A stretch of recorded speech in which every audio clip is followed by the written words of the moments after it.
你好，中電信25年中期業績，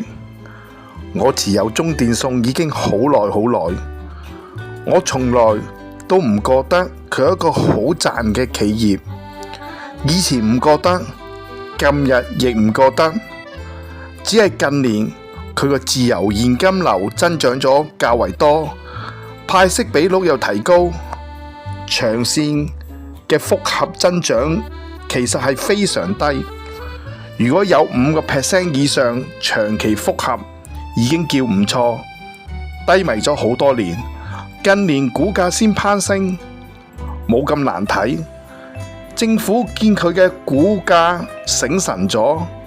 又加入咗恒指嘅大家庭，向中央都加大咗貢獻，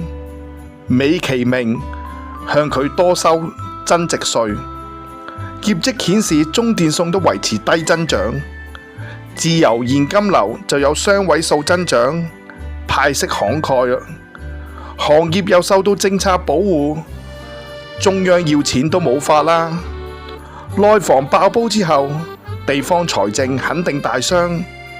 要彌補呢個缺口絕對唔易。靠 AI， 其實佢未揾到錢嘅 AI，